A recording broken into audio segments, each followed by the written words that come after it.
Assalamualaikum warahmatullahi wabarakatuh. Alhamdulillahirabbil alamin. Wabihi nasta'in ala umuri dunya waddin. Wassalatu wassalamu ala asyrofil anbiya wal mursalin Sayyidina maulana Muhammadin wa ala alihi wa sahbihi ajmain at-tahirin, amma ba'd. Kepada para muhibbin, para pecinta ilmu hikmah, kaum muslimin, muslimat dimanapun anda sekalian berada, pada kesempatan kali ini saya akan menguraikan sebuah ajian nangka, yaitu ajian serat jiwa, yang merupakan sebuah ilmu pamungkas. Mereka yang berhasil menguasai ilmu ini bisa dengan sangat mudah untuk melumpuhkan lawannya.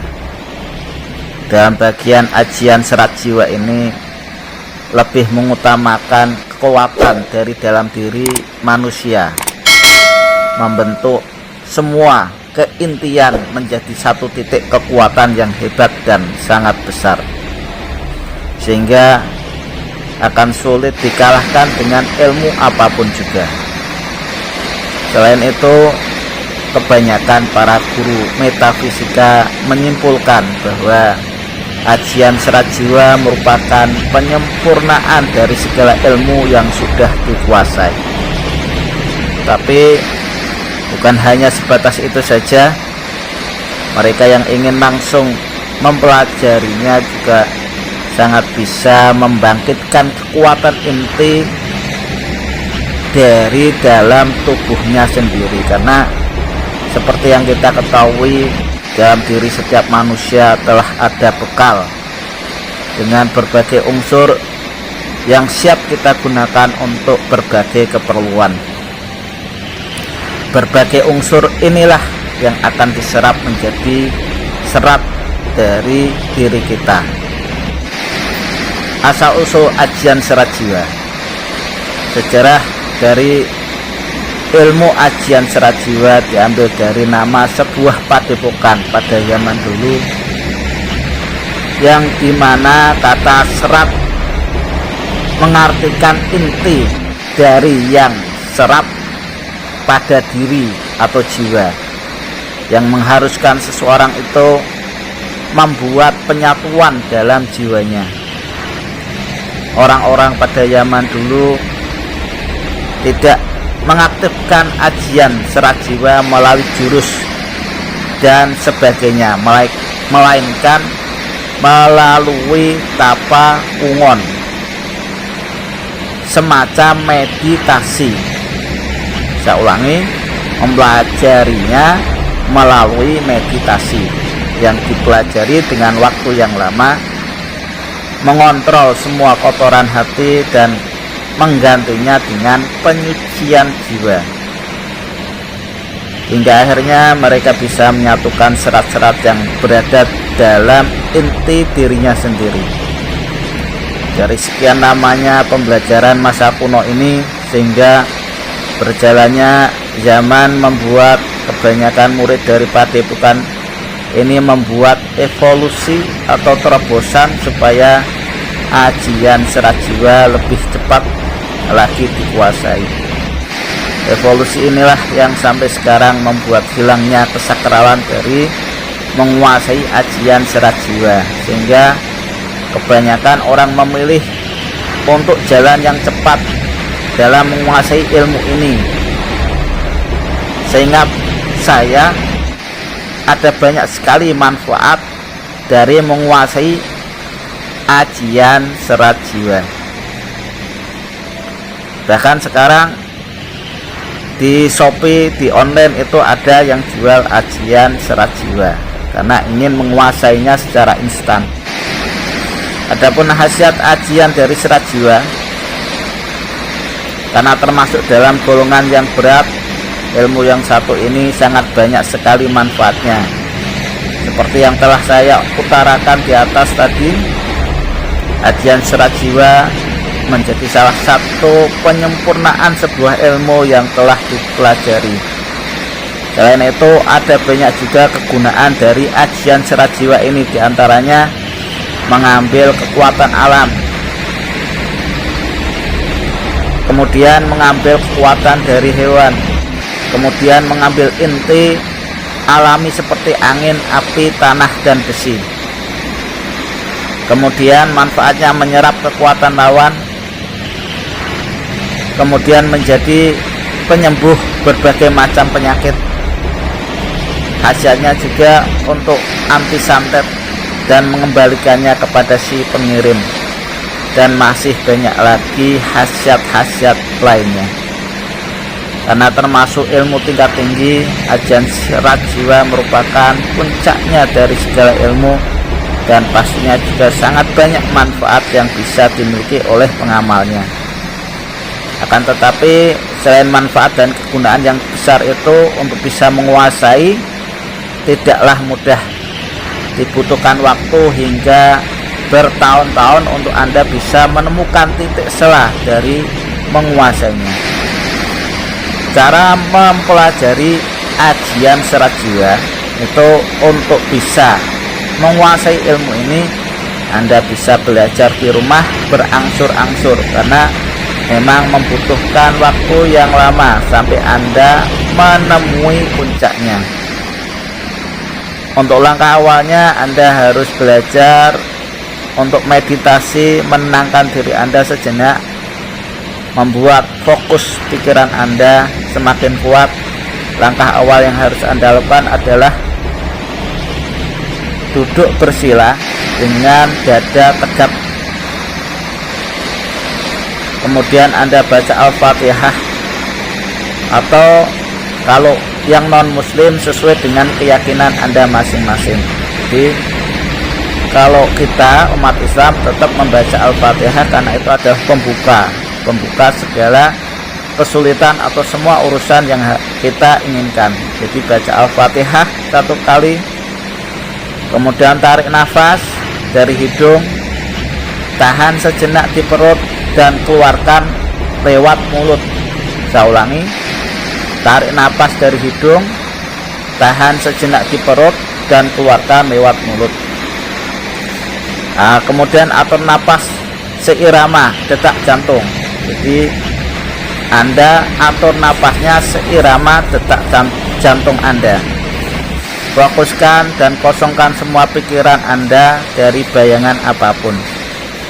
Di atas adalah langkah awal untuk melatih meditasinya, sebelum Anda bisa mengumpulkan semua ajian serat jiwa yang berada di dalam diri Anda. Selanjutnya, perhatikan berapa lama Anda bisa memfokuskan pikiran tanpa ada yang Anda pikir lagi. Perhatikan berapa menitnya, sambil terus diulang-ulang belajar meditasinya sehingga Anda bisa fokus. Minimal 1 jam pikiran Anda menjadi kosong. Jadi Anda harus mengosongkan pikiran Anda minimal 1 jam. Bila Anda mampu konsentrasi selama 1 jam, selanjutnya Anda bisa mulai belajar mengumpulkan energi yang berada di sekitar Anda. Pertama, cobalah berada di ruangan yang gelap. Selanjutnya, hidupkan sebuah lilin, meditasikan dan konsentrasikan. Saat mata Anda terpejam, titik api lilin tataplah terlihat. Masukkan sugesti ke pikiran Anda bahwa tubuh Anda lebih panas dari api tersebut. Bila Anda merasakan terdapatnya hawa panas yang bersumber dari dalam diri Anda, rasakan seberapa besarnya dan buatlah semakin hari energi itu semakin besar. Dibutuhkan waktu yang lama untuk mempelajari 1 tahap ini saja. Bila Anda belum berhasil di langkah awal ini, pelajarilah terus sampai Anda berhasil. Tujuan mengendalikan api di tahap awal ini adalah untuk meredam semua rasa kotor hati, dari rasa iri hati, ya, dan mengontrol emosi Anda. Saya ulangi,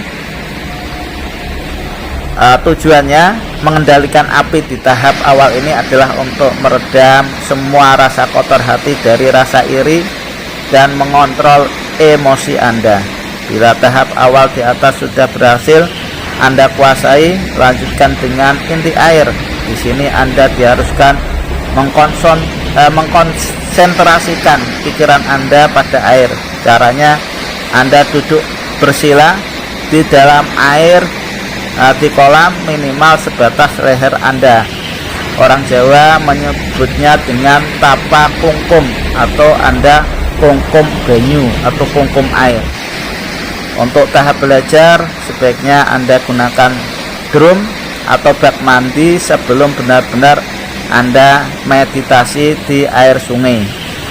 Saat meditasi, sugestikan energi dinginnya air itu telah ada di dalam diri Anda, sehingga air itu akan netral pada diri Anda. Selama apapun Anda berada di dalam air, itu tidak akan merasakan hawa dingin. Bila Anda masih merasakan dinginnya air itu, tidak keluar dan lanjutkan keesokan harinya lagi sampai Anda berhasil menguasai ini. Serap semua energi yang Anda rasakan. Bila telah berhasil, selanjutnya tinggal Anda merasakan energi angin. Di tahap ketiga ini, Anda baiknya mencari tempat yang banyak anginnya, dan yang paling cocok adalah di pinggir pantai. Meditasikan dan rasakan semua hempasan angin yang mengenai kulit Anda. Sugestikan Anda menolak rasa angin tersebut dengan energi angin yang keluar dari dalam tubuh Anda sendiri. Pelajari terus cara ini sampai Anda tidak lagi merasakan adanya angin yang mengenai kulit Anda. Pelajari terus cara ini sampai Anda merasakan berapa jauh jarak angin tidak mengenai kulit Anda. Semakin jauh, maka akan lebih bagus lagi sebelum Anda melanjutkan untuk menyerap energi tanah. Untuk yang ini, sebaiknya Anda belajar di dalam gua atau buatlah lubang di tanah untuk Anda meditasi. Anda harus bisa merasakan gelapnya tanah menjadi terang dan dinginnya menjadi netral. Satukan energi tanah ini berada di diri Anda. Bila berhasil, Anda tinggal menjalani tahap akhir untuk menyatukan semua ajian serat jiwa ini. Untuk menuntaskan semuanya ini, sebaiknya Anda mencari tempat yang sepi dan jauh dari keramaian.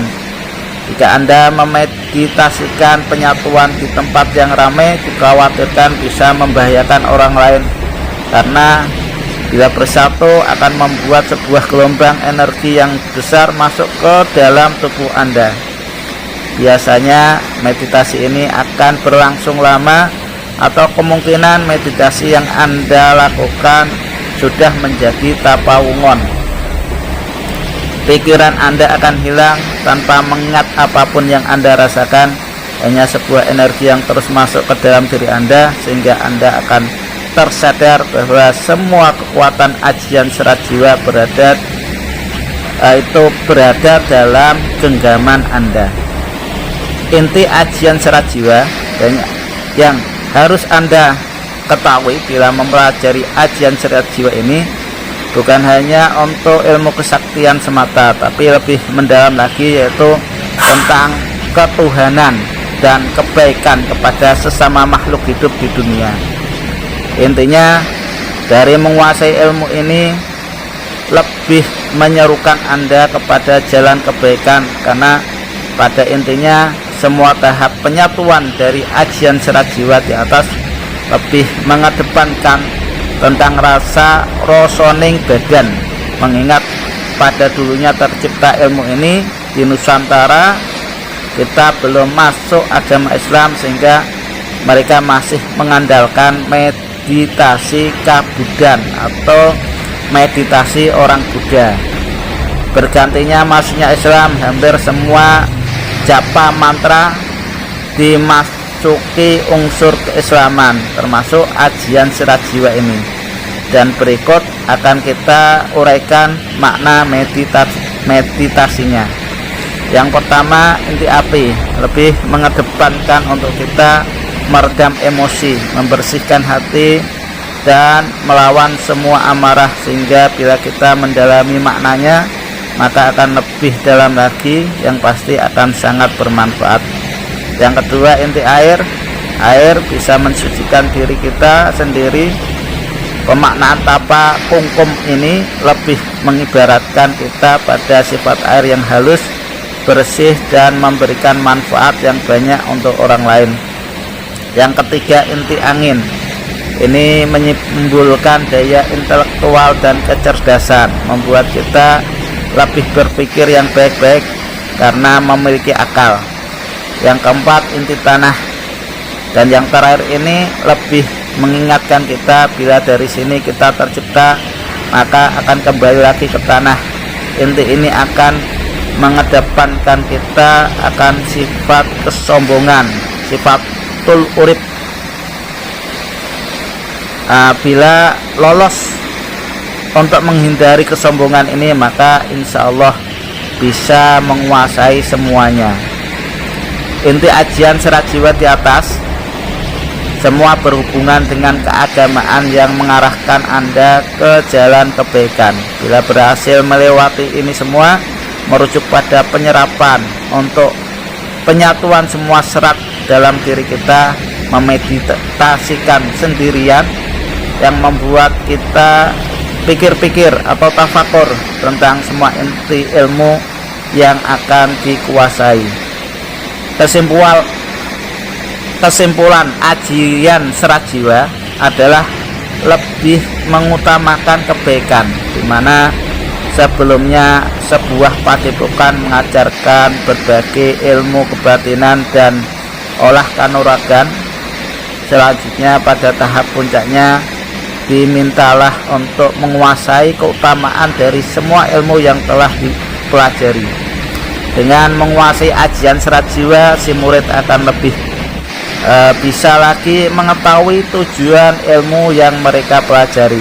Maka tak heran jika ilmu ini dijadikan puncaknya sebuah ilmu yang mengarahkan kepada pembawanya untuk lebih berhati-hati lagi di kehidupan di luar padepokan, karena pengaruh akan semakin besar lagi, mengingat sang murid dengan kemampuan di atas manusia normal, maka ini akan membuat sebuah kekhawatiran bagi seorang guru.